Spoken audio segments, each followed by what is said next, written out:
Je vais aller dans le livre de 1 Samuel. Je suis au chapitre 17. Souhaitez-vous découvrir les sens cachés? Chapitre 17. Nous allons commencer vers verset 28. Lisez avec la voix plus haut. Je lis au nom de Jésus. Eliab, son frère aîné, qu'il avait entendu parler à ses hommes, fut enflammé de colère contre David. Et il dit: Pourquoi es-tu descendu et qui as-tu laissé ce peu de brebis dans le désert? Je connais ton orgueil et la malice de ton cœur, c'est pour voir la bataille que tu es descendu. David répondit: Qu'ai-je donc fait? Ne puis-je pas parler ainsi? Puis-je pas parler ainsi? Et il se détourna de lui pour s'adresser à un autre et fit les mêmes questions. Le peuple lui répondit comme la première fois. Lorsqu'on entendit les paroles prononcées par David, on les répéta devant Saül, qui le fit chercher. David dit à Saül: Que personne ne décourage à cause de ce Philistin, ton serviteur ira se battre avec lui. Saül dit à David: Tu ne peux pas aller te battre avec ce Philistin, car tu es un enfant. Il est un homme de guerre dès sa jeunesse. David dit à Saül: Ton serviteur faisait prêtre les brebis de son père, et quand un lion ou un ours venait enlever une du troupeau, je courais après lui, je le frappais et j'arrachais la brebis de sa gueule. Il se dressait contre moi, je le saisissais par la gorge, je le frappais et je le tuais. C'est ainsi que ton serviteur a terrassé le lion et l'ours, il en sera du Philistin, de cet incirconcis comme l'un d'eux, car il a incité l'armée du Dieu vivant. David dit encore: L'Éternel qui m'a délivré de la griffe du lion et la passe de l'ours me délivrera aussi de la main de ce Philistin. Et Saül dit à David: Va et que l'Éternel soit avec toi. Saül fit mettre ses vêtements à David, il plaça sur sa tête un casque d'airain et le revêtit d'une cuirasse. David ceignit l'épée de Saül par-dessus ses habits et voulut marcher car il n'avait pas encore essayé. Mais il dit à Saül: je ne peux pas marcher avec cette armure si je ne suis accoutumé. Et il s'en débarrassa. Il prit en main son bâton et choisit dans le torrent 5 pierres polies, et il les mit dans sa gibecière de berger, et dans sa poche, puis sa fronde à la main, il s'avança contre le Philistin. Le Philistin s'approcha peu à peu de David, et l'homme qui portait son bouclier marchait devant lui. Le Philistin regarda, et lorsqu'il aperçut David, il le méprisa, ne voyant en lui qu'un enfant blond et d'une belle figure. Le Philistin dit à David: Suis un chien pour que tu viennes à moi avec des bâtons? Et après l'avoir maudit par ses dieux, il ajouta: Viens vers moi, et je te donnerai ta chair aux oiseaux du ciel et aux bêtes des champs.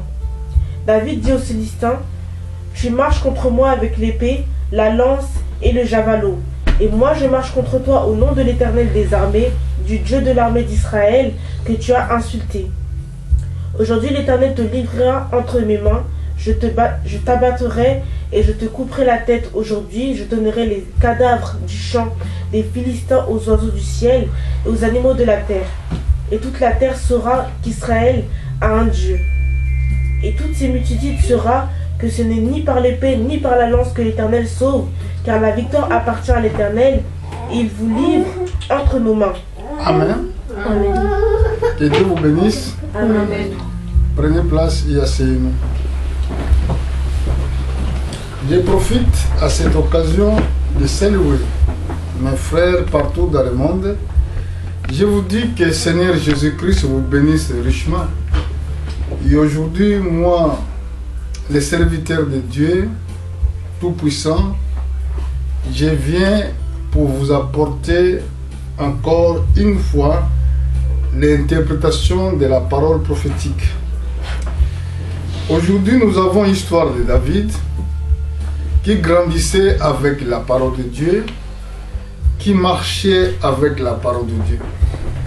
Pendant que David vivait avec Dieu, il avait fait l'expérience avec le Seigneur.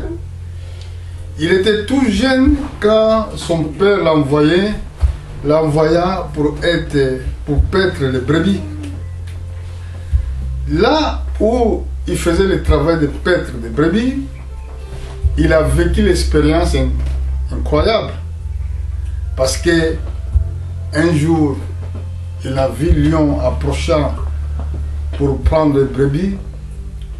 David courant vers lion, vous imaginez lion, il a tué. Un jour, il a vécu la même expérience avec l'ours. Il a tué l'ours. Et David, il reconnaissait que toutes ces victoires-là, ce n'était pas par sa force. Et c'était à cause qu'il avait la parole de Dieu.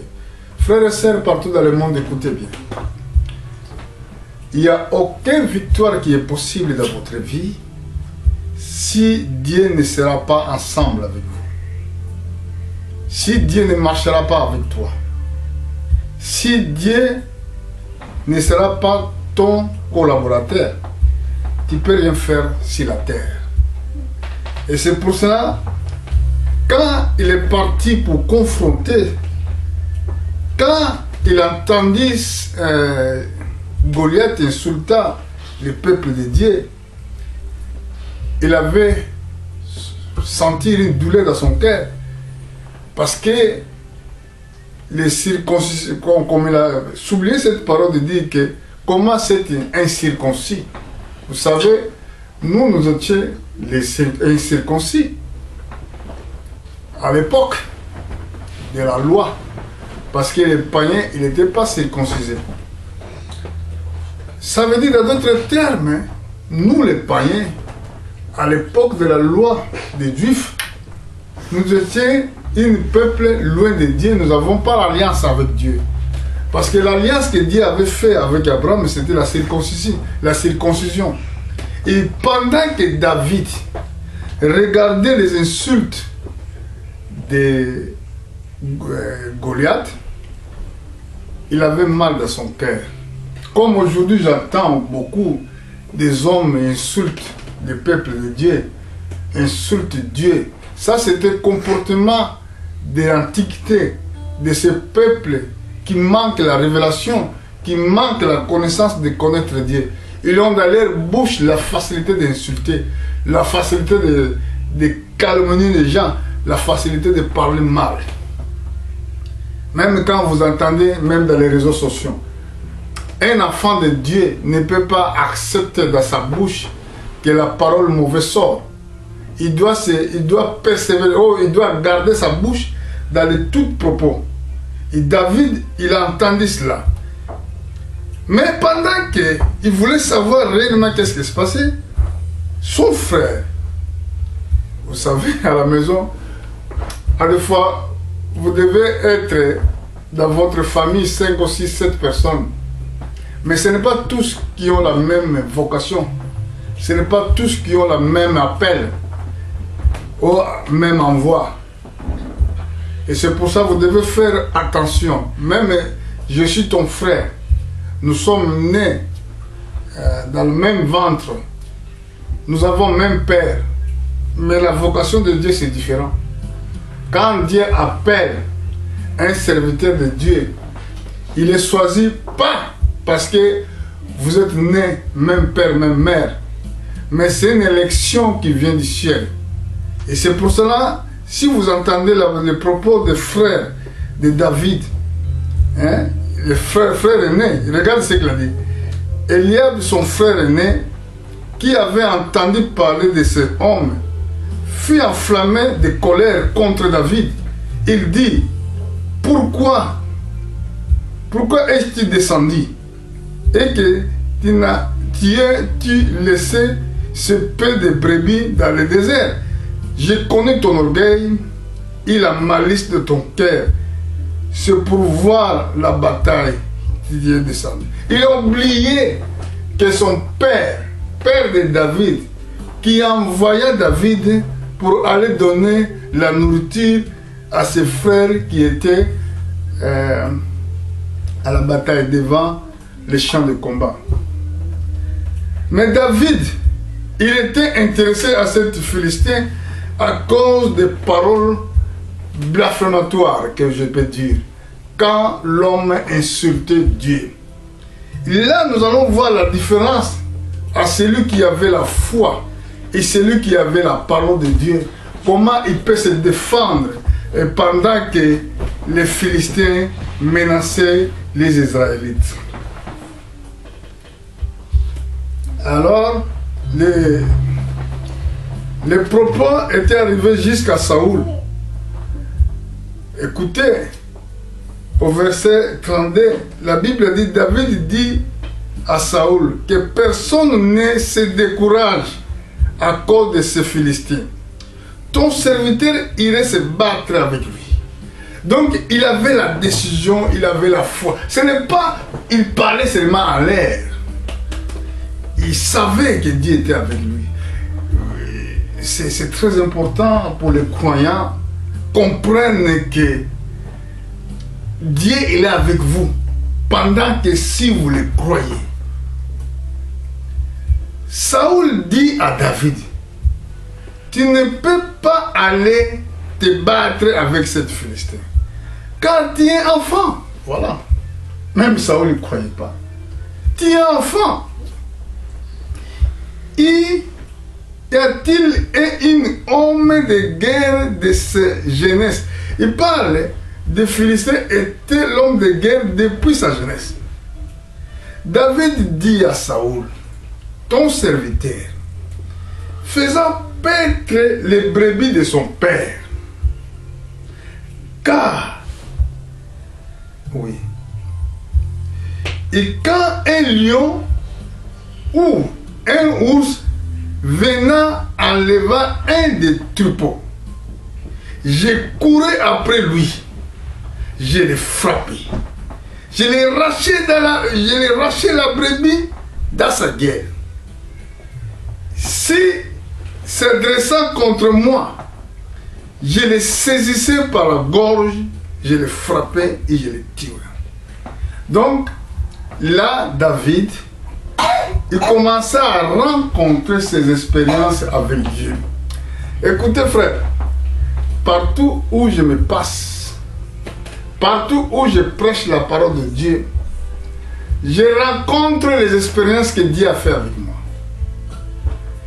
Dans ces témoignages, je vois, j'ai vécu beaucoup de gens qui sont guéris, qui ont reçu la réponse de leurs prières à cause des expériences-là. Et un homme de Dieu, comme un prophète David, parce qu'il n'était pas seulement roi, il était aussi prophète, il savait que Dieu ne change pas sa façon de faire. Si il t'a fait grâce quelque part ou ailleurs, il ne faut pas oublier de ça. C'est des hommes qui sont ingrats. Quand l'autre le fait du bien, il peut partir et oublier. Mais regardez cet homme de Dieu. Il avait toujours saisi les expériences que Dieu avait fait avec lui. Il s'appuya dans ces expériences-là. Et la Bible dit, je suis dans quel verset? Au verset 36, la Bible dit, c'est ainsi que ton serviteur a terrassé les lions et ours. Il sera du Philistin, de ces circoncis comme l'un d'eux, car il a insulté l'armée de Dieu vivant. Il a insulté l'armée de Dieu vivant. Fais attention d'insulter les serviteurs de Dieu. Fais attention d'insulter l'homme de Dieu. Il y a beaucoup d'hommes sur la terre qui ont en elles cette facilité, cet langage facile d'insulter les hommes de Dieu. David dit encore, l'Éternel qui m'a délivré dans les griffes de lion et de la patte de ours, me délivrera aussi de la main de ces Philistins. Et Saoul dit à David, va et que l'Éternel soit avec toi. Et là, David a convaincu Saoul, parce que Saoul était le roi d'Israël. Il a vu le courage de David, il a vu la force de David, même que ses frères aînés l'ont découragé.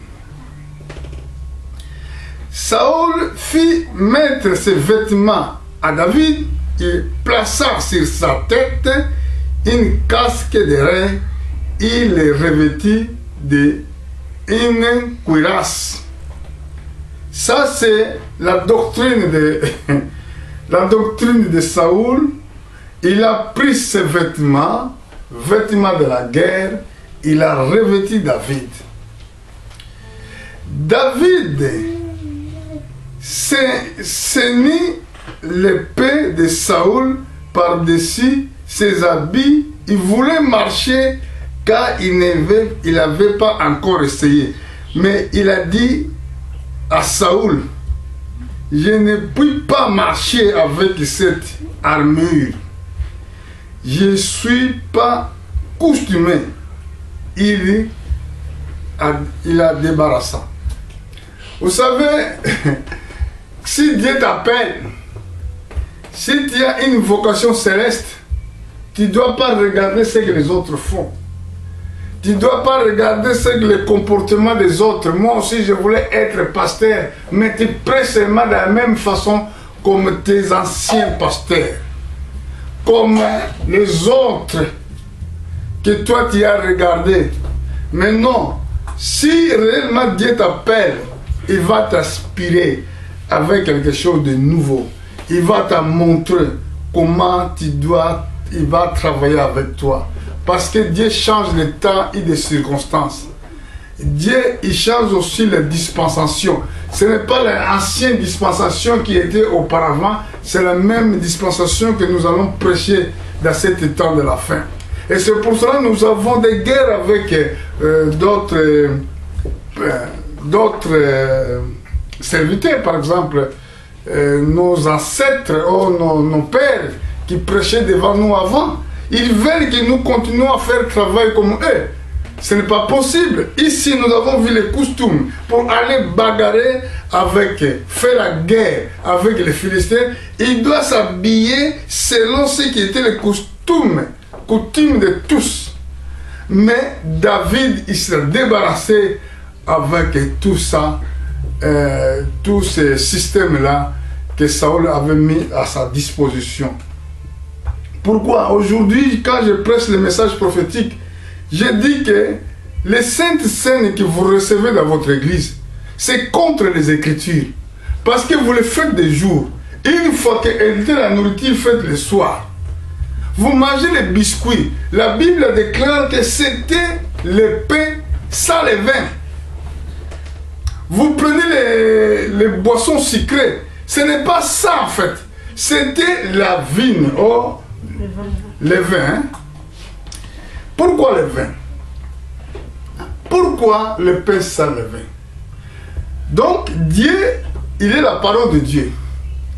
La parole de Dieu, Dieu ne change pas.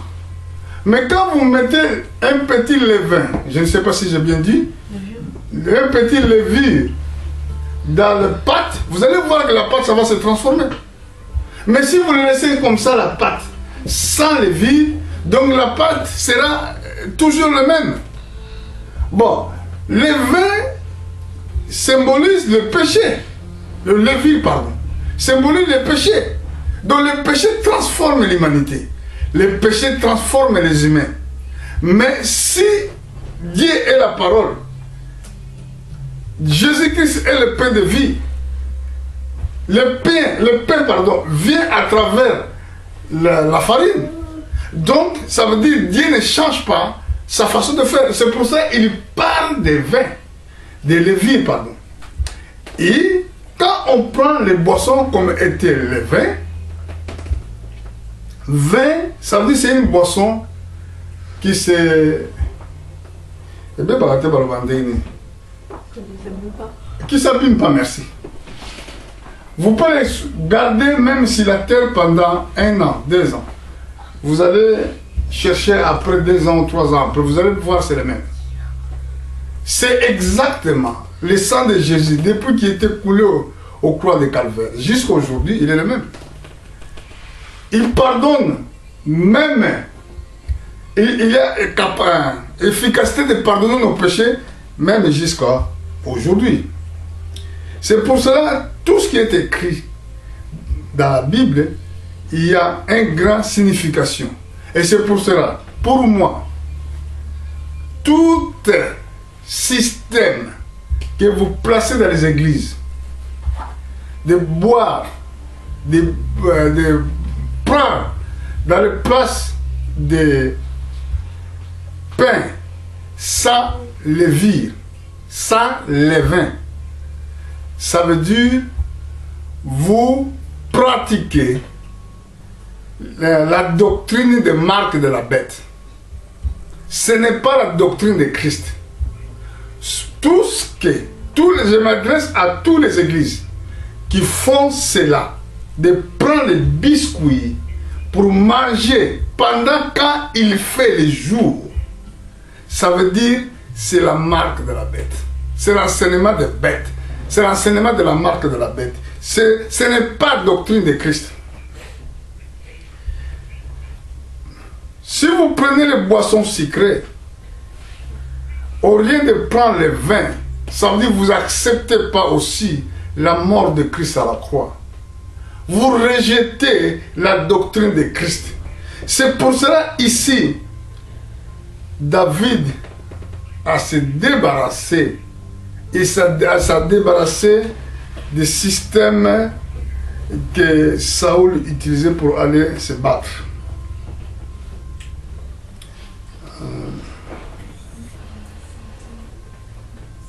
Au verset 40, je crois, la Bible dit, il a pris à main son bâton, choisissant dans les taurets 5 pierres police. C'est très important. Écoutez bien, écoutez. Toré, ça veut dire l'endroit où coule l'eau, n'est-ce pas? Tor. C'est là où David, il est parti chercher les 5 pierres.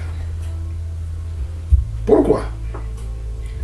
Jésus-Christ est source de l'eau vive.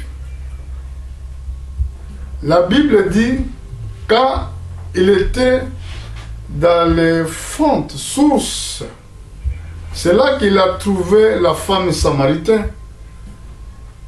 Il a demandé l'eau à cette dame. Il a dit, donne-moi de l'eau. Mais la dame répondit, vous, les Juifs, et nous, les Samaritains, on ne se parle pas.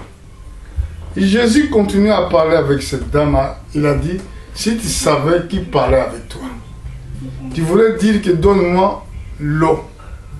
C'est toi qui voulais demander l'eau. Vous voyez, Jésus-Christ, il s'est identifié comme l'eau de vie.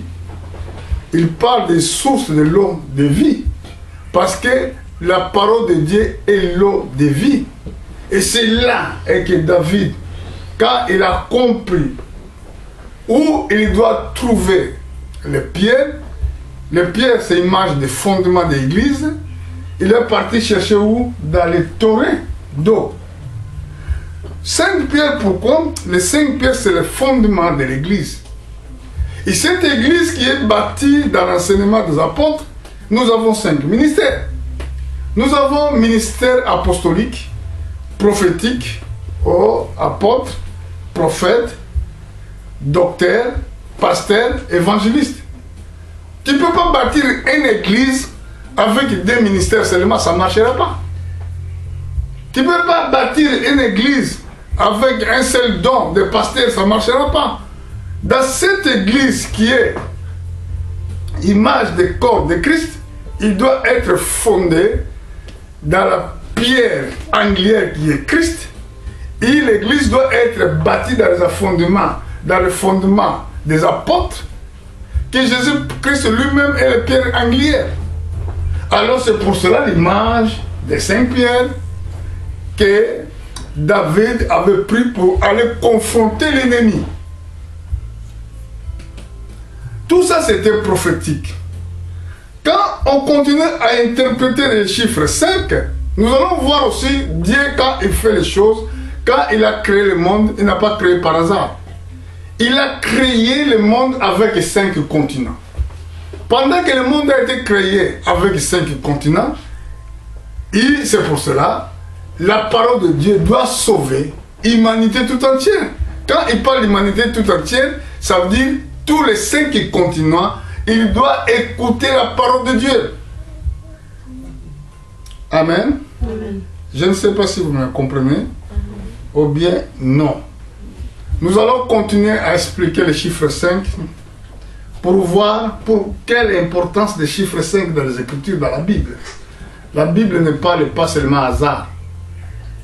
Tous les chiffres qui est cité dans la Bible, il y a une grande signification. Et c'est pour cela que nous avons besoin des apôtres, des prophètes, des docteurs, afin qu'ils nous révèlent les choses de Dieu, les mystères cachés. Et vous avez, si vous continuez à lire, vous allez voir qu'à la fin, David, il a dit ce qu'il avait dit, je crois, au verset à la fin. Je ne sais pas si... Je monte au verset 49. La Bible dit, il a mis dans sa gibecière, il a pris une pierre, il la lança avec sa front, il a frappé les Philistins. Mais je voulais trouver l'endroit, c'est au verset 47, il dit, toutes ces multitudes sauront que ce n'est ni par l'épée, ni par lance que l'Éternel sauve. Vous avez bien compris? Malgré qu'il avait des pierres, malgré que le peuple d'Israël, il avait des lances de combat, mais lui, en confrontant les Philistins qui est l'image de Satan, il a dit, et toute cette multitude saura que ce n'est ni par l'épée, ni par lance, que l'Éternel sauve. Car la victoire appartient à l'Éternel. Il vous livrera entre nos mains. Celui qui voulait vaincre sur la terre, celui qui voulait vaincre sur les batailles, celui qui pense entrer au ciel, la victoire ce n'est pas dans ta philosophie, ni dans ta façon de penser. Ici, David nous a expliqué que la victoire appartient à Dieu. C'est pour cela que Jésus, dans le livre de Jean, il avait souligné que sans moi, vous pouvez absolument rien faire. Il y a beaucoup de gens, ils veulent réussir dans la vie. Mais Jésus-Christ ne se trouve pas au centre de leur projet. Si je vais regarder rapidement dans le livre des Psaumes, chapitre 37, écoutez ce que les Écritures disent.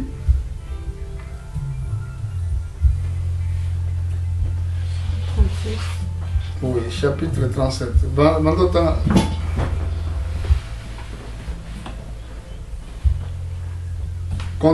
commencez à verset 1. De David, ne t'irrite pas contre les méchants, n'envie pas à ceux qui font le mal. Car ils sont fauchés aussi vite que l'herbe, ils se flétrissent comme le gazon vert. Confie-toi en l'Éternel et pratique le bien, et le pays pour demeure et la fidélité pour pâture. Fais de l'Éternel tes délices, et il te donnera ce que ton cœur désire. Recommande ton sort à l'Éternel, mets en lui ta confiance, il agira. Il fera paraître ta justice comme la lumière et ton droit comme le soleil à son midi. Amen. Regardez celui qui avait vécu expérience avec Dieu. Il a dit, confie-toi à l'Éternel et pratique le bien. Aille le pays pour demeure et la fidélité pour pâturage. Celui qui se confie à l'Éternel, qui fait en lui sa confiance, c'est vrai. Quand à ce jour il va se révéler, tu seras avec lui dans la gloire. Parce qu'il a promis, confie-toi à l'Éternel et pratique le bien.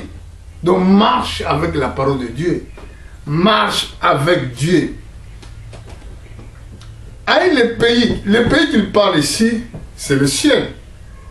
Pour demeure et la fidélité pour pâturage. La fidélité servira comme ta nourriture. Et la Bible dit, fais de l'Éternel tes délices. Il te donnera ce que ton cœur désire. Recommande ton sort à l'Éternel, mets à lui ta confiance. Il agira.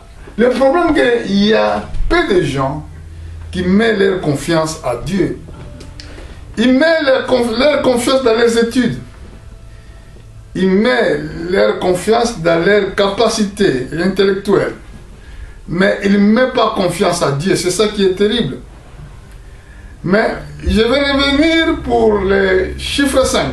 Nous avons vu que David prenant les 5 pierres, nous avons essayé d'expliquer, c'était le fondement pour aller se battre, même pour fonder l'œuvre de Dieu, pour commencer l'église de Christ. Il faut le faire, tu dois prendre les 5 pierres, c'est très important. Les 5 pierres symbolisent le monde. Les 5 pierres symbolisent le nom de Jésus-Christ. Parce que le nom de Jésus-Christ porte 5 lettres. Et nous savons que si vous avez regardé dans la Bible, vous allez voir que souvent il parlait des chiffres 5. Nous allons voir ça rapidement. Regardez par exemple le livre de Matthieu chapitre 14, verset 17.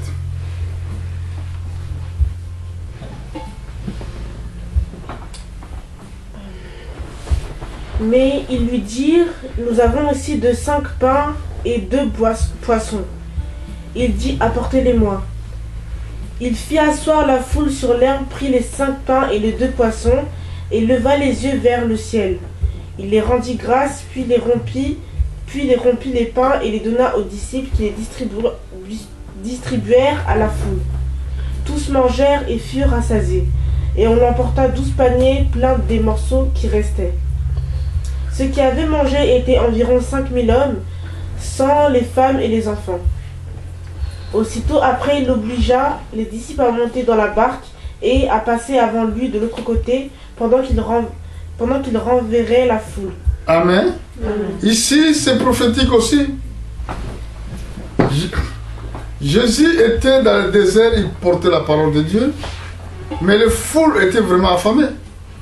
Il n'avait rien à manger. Et les apôtres, il a posé cette question à notre Seigneur, on va renvoyer ces foules, ils n'ont rien mangé. Jésus a dit, ce que vous avez, donnez-le. Donnez-le vous-même à manger.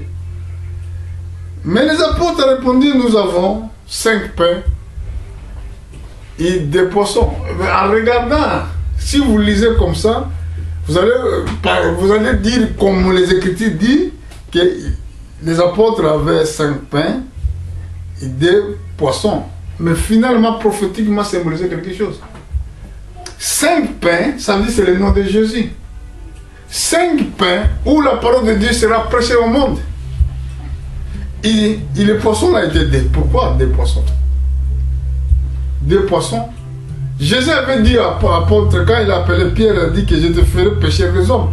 Parce que l'apôtre Pierre, il était pécheur. Mais quand Jésus-Christ l'appelle, il a dit que je te ferai être le pécheur des hommes. Donc, quand on regarde les poissons, on voit, c'est l'image de l'église. c'est l'image de l'évangile. Mais il y a deux poissons, pourquoi? Symbolise des choses. Symbolise les brebis et les boucs. À la fin, il se présentera devant le tribunal de Dieu, afin que chacun reçoive ce qu'il avait semé sur la terre. Il y aura des brebis, il y aura aussi des boucs. Deux groupes, il se présentera ce jour-là. Des brebis, les vrais croyants, et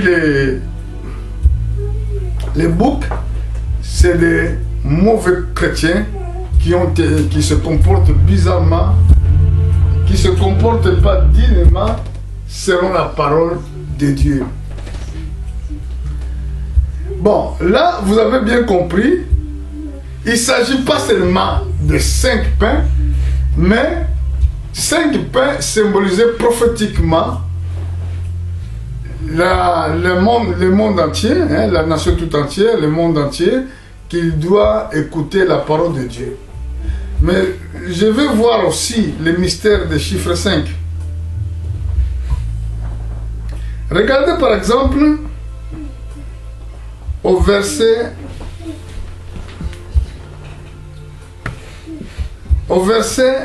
25, chapitre 25, verset 2, livre de Matthieu. 5 d'entre elles étaient folles et 5 sages. Les folles, en prenant leur lampe, ne prirent point l'huile avec elles, mais les sages prirent avec elles lampe et de l'huile dans des vases. Ici, nous avons vu aussi le mystère de l'Église. Quand il parlait de l'Église, il a dit le royaume de Dieu, il est semblable à 10 vierges. 5 qui est sage, 5 qui est fort. Donc dans les chiffres 5, nous voyons le monde. Le monde représente les 5 continents où la parole de Dieu il doit être prêchée. Mais dans les 5 continents, il y a toujours des vrais chrétiens, il y a toujours aussi des mauvais chrétiens. Et quand Jésus-Christ viendra pour enlever l'Église, il va prendre l'Église dans le monde entier. Dans le monde entier que l'enlèvement va se manifester.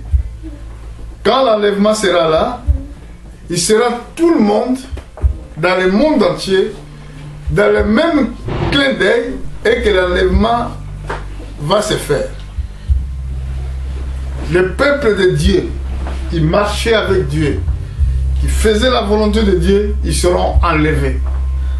Mais pendant que l'enlèvement aura lieu, dans le monde entier, ça va entrer la famine de la parole. Parce que comme l'Église sera enlevée, il n'y aura pas personne qui peut prêcher la bonne parole. Et à ce moment-là, il n'y aura plus de la parole.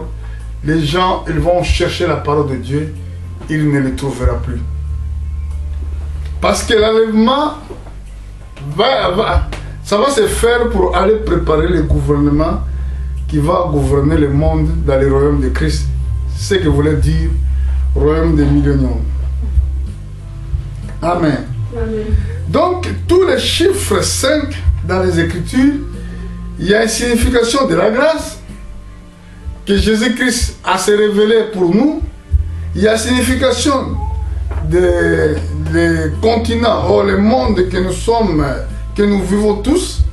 Donc c'est pour cela Dieu prophétiquement utilisait les chiffres 5. Même que les gens ne savent pas, même la révélation, ce n'est pas été donné dans notre temps, mais ça c'est la révélation divine, et que chiffre 5 représente le monde entier, représente ezoloba kombo na Yesu, ezolakisa mokili, ezolakisa nyonso. Quand on lit les Écritures, vous devez avoir l'esprit de la révélation, l'esprit de méditation pour comprendre ce que notre Seigneur avait dit. Il parle aussi des chiffres 5 dans le livre de Matthieu chapitre 25, au verset 16 jusqu'à 20.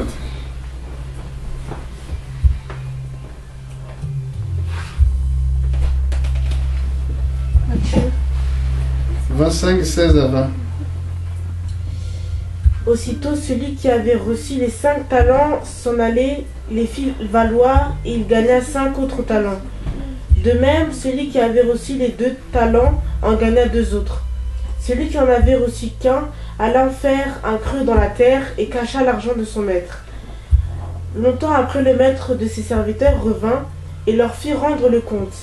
Celui qui avait reçu 5 talents s'approcha, en apportait 5 autres talents. Il dit: Seigneur, tu m'as remis 5 talents, voici, j'en ai gagné 5 autres. Son maître lui dit: C'est bien, bon fidèle serviteur. Tu as été fidèle en peu de choses, je te confierai beaucoup entre la joie de ton maître. Celui qui avait reçu les 2 talents s'approcha aussi, et il dit: Seigneur, tu m'as remis 2 talents, voici j'en ai gagné 2 autres.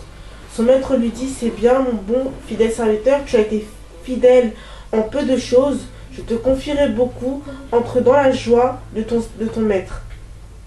Celui qui n'avait reçu qu'un talent s'approcha ensuite, il dit: Seigneur, tu savais que tu es un homme dur, qui moissonne, tu n'as pas semé, qui amasse, ou tu n'as pas vanné. J'ai eu peur et je suis allé cacher ton talent dans la terre, voici, prends ce qui est à toi. Son maître lui répondit: Serviteur méchant et paresseux, tu savais que je moissonne où je n'ai pas semé, et j'amasse où je n'ai pas vanné. Il te fallait donc remettre mon argent au banquier, et mon retour, j'aurais retiré ce qui est à moi avec un intérêt.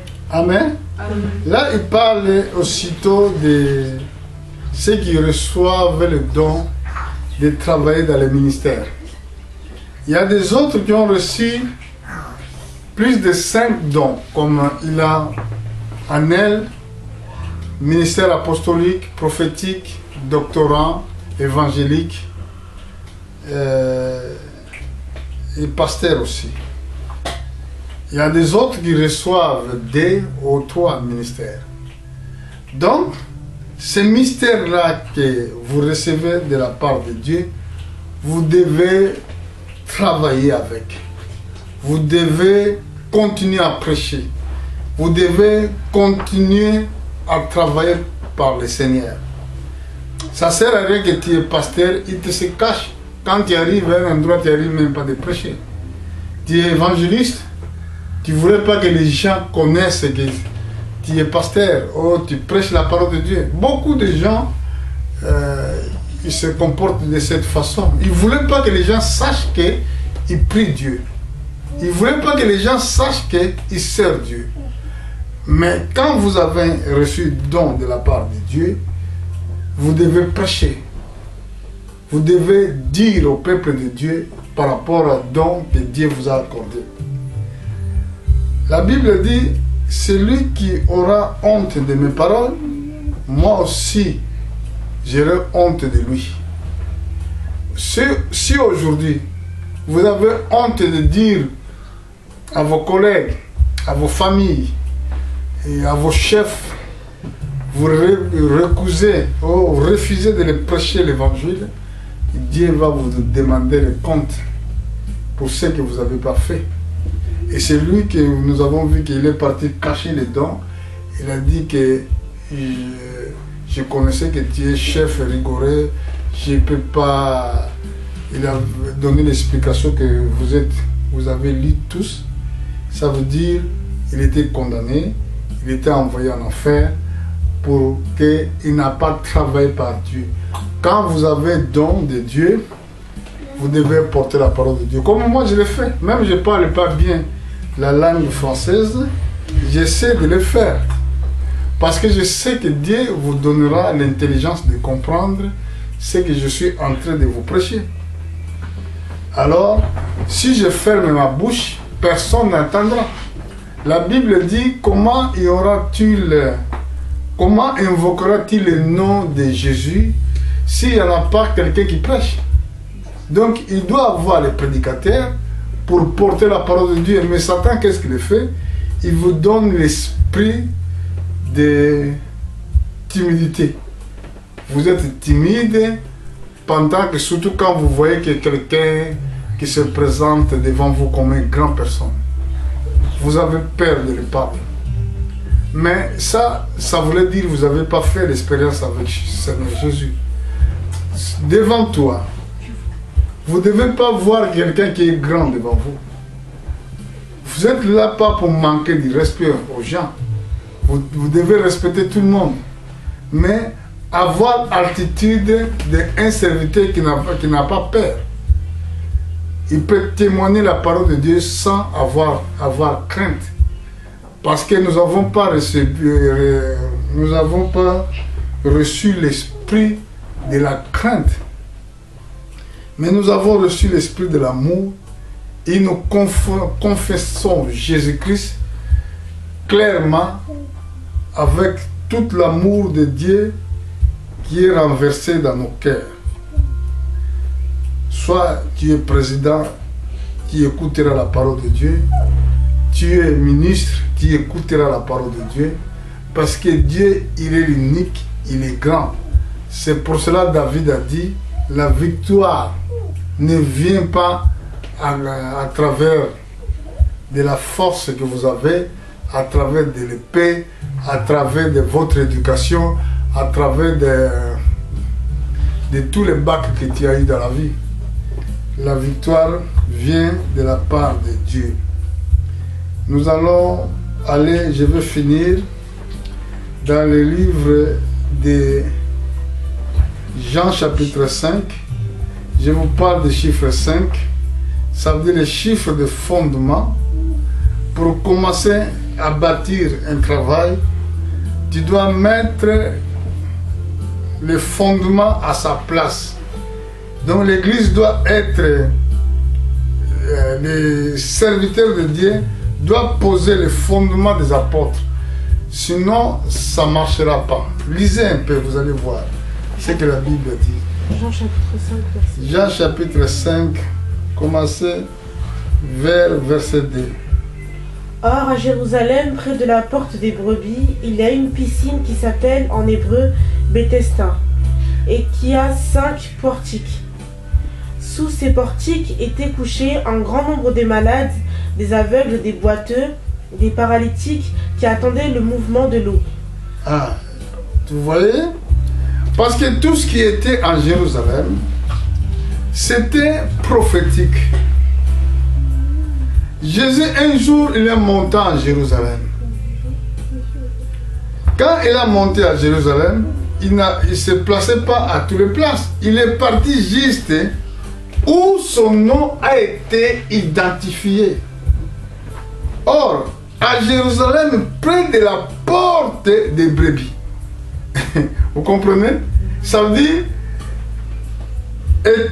Jésus a monté près des portes des brebis. C'est le nom qui était donné, porte des brebis. Il y a une piscine. Voilà, nous trouvons encore l'eau. Une piscine qui est appelée en hébreu Bethesda. Bon, dans cette piscine qui s'appelait Bethesda, je crois, je vais regarder l'étymologie après de Bethesda, ça veut dire quoi? C'est que si vous avez l'internet, c'est possible pour le faire tout de suite. Si vous n'avez pas, nous allons voir ça plus tard. Il y avait 5 portiques, vous voyez, 5 portiques. Sous ces portiques-là étaient couchés un grand nombre de malades. Donc, ils ont mis un grand nombre de malades dans ces portiques, dans ces portes. Des aveugles, des boiteux, des paralytiques qui attendaient le mouvement d'eau. L'eau qui symbolise la parole de Dieu. Et les gens, ils doivent entendre le mouvement d'eau. Mouvement d'eau, quand l'eau bougeait, parce que l'ange de l'Éternel descendait pour mouvoir l'eau, et la première personne qui rentrait, il était guéri. C'est l'image de l'évangile. L'eau, c'est ça que nous sommes en train de prêcher, la parole de Dieu. Ange symbolise l'homme de Dieu qui va bouger l'eau, qui va bouger la parole. Mais la première personne qui va saisir cette parole, qui va croire à cette parole, il est guéri. Ce n'est pas que il vient seulement aujourd'hui à l'église. Mais si tu saisis l'opportunité de la parole, quand tu es en train d'entendre la parole, si tu saisis l'opportunité, alors tu seras guéri. Là, le problème, on ne comptait pas quelle sorte de maladie qu'il y a. Avoir les maladies de cancer, diabète, toutes les sortes de maladies. Quand tu attends seulement les mouvements d'eau, tu dois se lancer. Et quand tu écoutes cette parole, tu dois profiter pour saisir l'opportunité. Et c'était l'ombre de Christ. Parce que à son nom que nous sommes guéris. À son nom que nous recevons le pardon des péchés. Son nom porte les 5 lettres. Et cette lettre représente les continents. 5 continents, pardon. Et ces 5 continents-là se trouvent toutes les personnes souffrant. Dans le monde entier, il y a toutes les personnes qui souffrent dans les 5 continents. Pendant que vous entendez les mouvements d'eau, vous devez saisir l'opportunité. Mais là, on a vu dans cette piscine de Bethesda, vous avez trouvé l'étymologie? Dans la piscine de Bethesda, il y avait 5 portiques. Donc, dans cet évangile qui est prêché dans le monde, dans cet évangile qui est prêché parmi les envoyés de Dieu, si tu entends cette parole, si tu vas croire dans ce message, ça veut dire que tu es en train de croire dans le mouvement d'eau, si tu vas se lancer, tu vas être guéri ou sauvé. Voilà la raison pour laquelle tout ce qui était marqué dans ces Écritures, c'était prophétique. C'était le fondement. C'était le message prophétique. Je vais donner encore un verset. Je crois dans le livre d'Éphésiens, là je vais terminer. Éphésiens chapitre 4, si je ne me trompe pas. Je vais aller là-bas pour voir ce que la Bible va nous dire.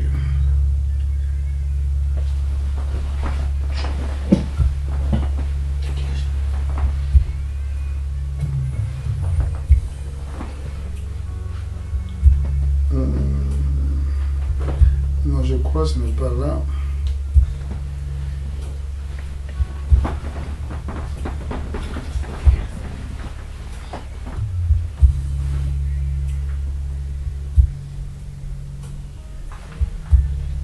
Je suis au verset 19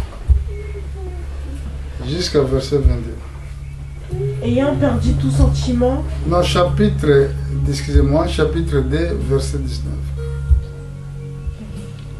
Ainsi donc, vous n'êtes plus des étrangers ni des gens du dehors, mais vous êtes des citoyens, des saints, gens de la maison de Dieu. Vous avez été édifiés sur le fondement des apôtres et des